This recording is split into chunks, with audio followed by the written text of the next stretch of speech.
Welcome back to week number 7, year number 13 for the Cascade Valley Coyotes. Now this week we face Georgia, which is typically very scary, but they've kind of fallen off a little bit. I don't know if it's Kirby Smart's fault or somebody else's fault, but they're a B overall, B offense, B plus defense, but we've seen our team not play up to the standards they should have last week. So this is a much needed game in my opinion. Now taking a look at their roster, they have a really good defensive tackle, really good offensive lineman at the left tackle spot. Their halfback is really good. He's actually been in the Heisman vote a bunch this season. They have a really good middle linebacker. Their defense and offensive line are kind of their biggest spots. Quarterback though is where they are really on their downfall. Oh my God. Their starting quarterback was a freshman, 70 overall. He got hurt. Now they're starting another freshman, Preston Wilson. 2 first names. Not fast, not really apparently having a great arm. They're kind of down bad at quarterback. This is kind of wild to see for Georgia. At wide receiver, they've got Aaron Thompson. I mean, they've got some pretty good overall guys. Their captain is going to be a senior, 85 overall. But again, not a lot of speed at wide receiver for most of their guys. A couple guys that are burners, but most of them not so much. We have struggled against way less receiving corps, so we'll see what ends up happening today. And we talked about Abrams Drain, and again, he's number 2 in the Heisman vote. Tyrell Brown, the number 1 spot. But after the performance that we saw from Mr. Taylor Reed of the 3 interceptions, the fumble that he almost lost, I'm not surprised he's on the list anymore. Only one quarterback is still here. It's Tanner Hawthorne, and he's kind of fallen off. It's kind of a halfback award at this stage of the year. But Brown, again, is putting up good numbers. He's getting into the end zone, and that's really what they're trying to see. If he continues on this pace that he's on, he could take home his second Heisman of his young career. And from a top 25 standpoint, we won our game, even though it was a close one, but we ended up doing pretty well with that. USC goes from number 3 to number 2. Again, they jump Alabama in this area. Alabama didn't play last week, but we are holding on the number 1 spot. We have 41 of the possible first place votes. USC is sitting at 20. This is a very tough thing. USC is a rival of ours. We used to face them in the Big Ten. We hate them. We do not want to deal with them at any point. But they are a team that could be a potential national championship matchup if they can take care of business the rest of this year. Now, from a recruiting standpoint, we ended up bringing 2 new guys in this week. Devin Adams is a free safety we ended up finding that honestly feels like he'll be a good fit for our team. Not a year 1 starter, but a guy that can definitely do some things. 90 speed, 99 excel, 85 tackle, 85 hit power. These are stats I'd love to see. His coverage, not so much, but he's a guy that, again, could be a good free safety for us later down the line. We have a lot of guys at safety on both sides that'll be okay. Then we also got Miles Jack Cardila. 96 speed, 86 excel, 90 jump, 92 man coverage, 88 zone coverage, 90 play rec, 89 press. This is a guy who is starting day 1. Looking at the rest of our guys, I feel pretty good about where we are. Nave should be signing pretty shortly at this point. MJ Williams, the number 1 spot. Schweiderman is the number 2, but he's creeping up to the top spot. We're doing well for Scaife. For Polk, we're right there as well. We went up 2,100 points with our week visit for him, so I feel very strongly about how good that's going to be. Henry's a guy that we're trying to maybe find a way in on. I don't really know if we're going to be able to. He's at 77% locked. We have 700 points and a 400-point bonus. It said we lost 320 this week, but Florida State has 700 plus 245, which is less than what we would have. So I don't understand. The math ain't mathing, but we'll just kind of give him one more week and see how that goes. KJ Camper-Real, who's a halfback / wide receiver, should be ended up signing. Demetrius Dunce is a quarterback we're trying to look at in case we don't have one of these athletes to swap over there as well. And then Everett Duarte. We feel really good and really strong about how our class is, but let's just see how we kind of rank up against the rest of the nation. And if you're wondering how we rank up, baby, we're number 1. 1 5-star, 10 4-stars, a 3-star, a 2-star, 13 total prospects signed at this point. We're ahead of pretty much everybody. Navy is killing it somehow, number 2 team in the nation. But I feel very good about where we are. We get another 5-star, maybe, probably not, but as many 4-stars as we have still left on our board, we could definitely secure the number 1 spot for, I believe, the 2nd time in Cascade Valley history. Taylor Reed with a heavy away game after struggling last week. I'm anxious to kind of see how he does this week overall, but Jeremiah Butler getting a reception to start is great news for us. The quicker we can go down the field and quiet this Georgia crowd, the better, because this is not a team you want to be playing in an away game at because they are hostile. But the good news is, despite Taylor Reed having a struggling performance last week, Coach McMervin still believes in him. He's the number 1 passing leader right now in the entire NCAA. So you got to love what you're seeing from him. It's just some mistakes are killing us. Under center here, a 2nd and 10. Butler getting involved again. Another big grab for him. Right back here to the run game. Reed needs to get to the edge a little bit quicker, and if he does, he could have been gone. Butler slides over in the backfield with Derek Johnson and Taylor Reed. Reed quickly gets rid of it. Butler again is going to try to push in the field. 84 speed, definitely showing there, but 9 yards is going to be a first down. Reed makes a quick adjustment here. Little play action fake. Not really loving what he's seeing here. Reed's going to get rid of it smartly, and like last week, we held on to it way too long. 2nd down again. Reed holds on to that one. I don't know how he still held on to that rock there, but he's got to get rid of that one quicker. 3rd down, 22 yards to go. It's getting a little dicey here. Reed on the run, throws one. He's not a great guy throwing the run, but that was an absolute dot to Butler. Inside the red zone now, you can imagine the runs will definitely be plentiful at this point.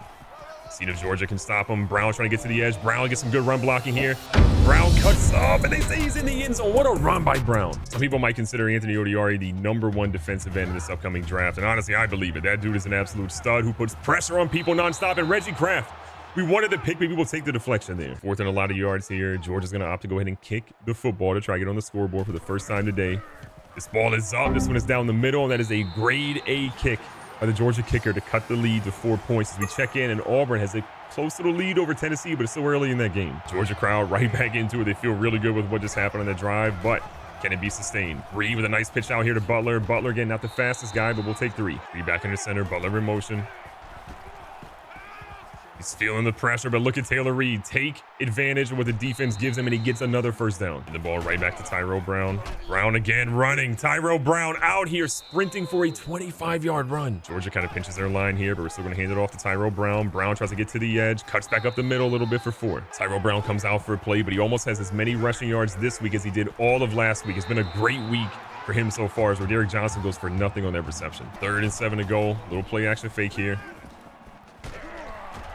And that ball just got thrown away a little bit, and that is not what you want to see on 3rd down from your QB. Coach McMervin doing what he does best, though. He's only seen 13 yards total of offense from Georgia. He knows that this team can absolutely shred. So he's going to his quarterback, and he says, throw me a first down, and he does just that to Carnell Killins, the hero from last week. Our guys out here ready to go. Reed, once again, feels the pressure and gets rid of it before anything bad happens. 2nd down, Brown back in the game.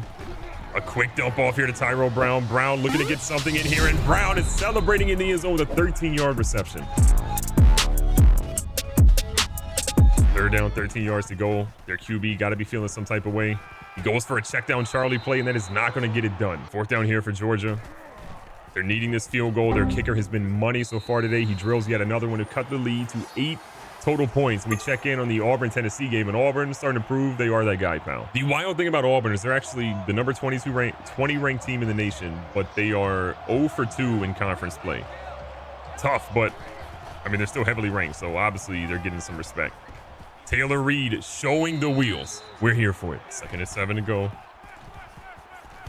Reed with a dot across the middle, and Butler hauls that one in. What a throw with danger in your face. This week and last week have been really quiet games for Jay Bohm. We expect that to obviously change a little bit, but the punt return has really been the only major highlight he's had. Jay Bohm sliding over a little bit. Finding a crease, and that one is dropped by Sean Barrow, which could have been 6 had he held on to it. 3rd down, 7 yards to go. He's got to step on him. It's going to be close, and Jay Bohm has that one underthrown to him. If it had been thrown a little bit more on spot, that is a touchdown. Deep in their own territory, Coach McMervin says, I don't care. We're going for it. What a man. Reed again. Makes the adjustment here. Sees his guy, finds his guy, Michael Isaacs, holding on to a ball, which is always 50-50 for him. Lining back up with a heavy wide receiver set here. The tight end completely open. McBride steaming down the field to an 18-yard gain. Reed staying back here. He had Jay Bohm potentially on a deep route. Didn't quite see it, but he throws a check down route here to the fullback, and it goes nowhere. 2nd down here for Reed and company. Little pass here to Brown. Brown making guys miss, and he does fight his way for a first down. Right back here to the run game. Roderick Johnson trying to be up the middle for 6 yards, and it's going to be good. All the backup players come in, and some of our guys are pretty gassed at the moment. Reed scrambling, Reed cutting up, and Taylor Reed, are you kidding me? Showing the legs? Who needs a scrambling quarterback when you got a pocket quarterback that can run like that? So with 2 minutes left here in the first half, it's not looking good for Georgia. They're down 15 points. They need something positive right here. Townsend has a lot of time back there in the pocket, and we're doing a terrible job of really getting any pressure on him. A lot of wide receivers to the right-hand side here. Trying to mix our coverage up. They go with the run, and Anderson is in the backfield pretty quickly. Georgia uses their first time out again. Townsend making a little adjustment here. Slides Bayless over to the right-hand side just to be a blocker. Gamblin hits the quarterback, and Lanier kills Purdue. Our guys are looking to get that pressure again on Townsend, but he is making great throws for 70 overall freshman. I think they see the vision in him because we now get it. Georgia continues having a good stretch of offense down the field. A great cutback there, and they are getting more and more first downs. Now we're getting a little bit nervous. Townsend has just been way too comfortable in that pocket. He's throwing an absolute dot over here to Vassar for 21 yards. The one gripe people do have about Mikel Lanier is that his coverage isn't exactly the strong suit Whatever team gets him in the NFL, especially the GGBFL, is going to have to work on that. Getting goal. Looks like they're going for a run. They're trying to get up the middle, and that's a huge touchdown for them to cut the lead back to single digits. Georgia's still in this game. 3rd down and goal. Got to be quick here. A risky ball. We'll kick the field goal here. We wanted the touchdown, but a 4th and goal, we got to make sure we get the points. So with the wind blowing to the right-hand side, we're going to try to nail this kick. Thornhill on the hole. That one is very close to not going in, but it is going to go in to extend our lead. And Auburn and Tennessee continue kind of an interesting battle, only an 11-point game. Tyra Brown hasn't had a ton of carries today, but we're changing that here. He's going to get some more on this drive. 2nd and short, McBride moves out in motion. Brown looks to cut back one here. Again, solid gains, back-to-back runs by him. Reed again, quick adjustments at the line. Throws this one to Brown, and Brown has got to hold on to that rock. He turned his head before he had it secured. Georgia's pretty heavy in the box, so we're going to stick to the run game here. Solid game, but it's going to be a pretty tough 3rd down here. 1 for 4 on 3rd downs. It's not something that Coach Mervin McMervin is happy about, especially after how we played last week, but it's the reality of the situation right now. Taylor Reed rumbling around here, trying to find something. Can he get enough for the 1st down? He does. Are you kidding me? Here we are in 1st and goal. Marquette Renee is going to hold on to that one. A Marquette Renee touchdown.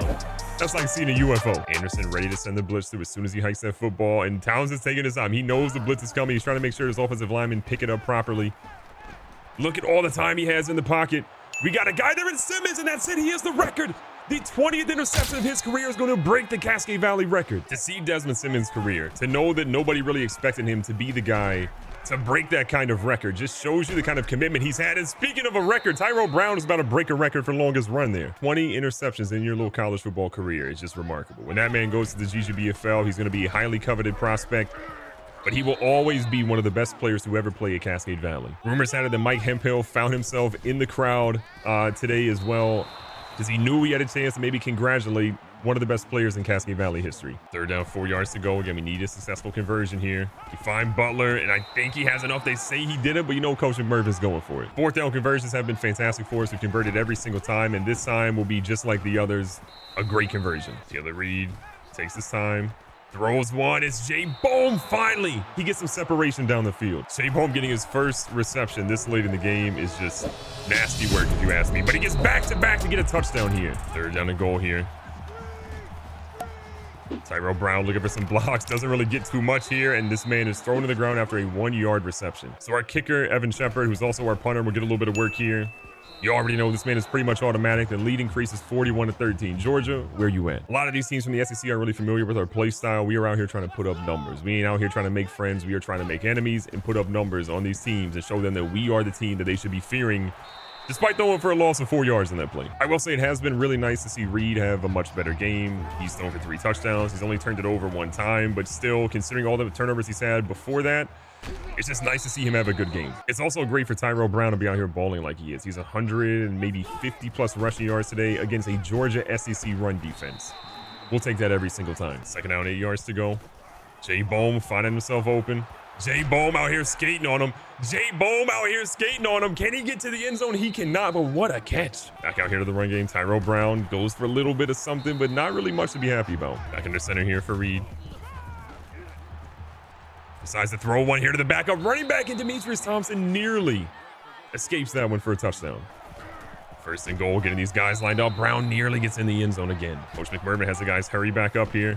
Trying to get Brown back in the end zone, but it's not going to work on that play. So on 3rd and goal, probably Brown's last time to get into the end zone here to prove that he is the best running back in the nation. He does just that with a 4-yard touchdown run in Georgia.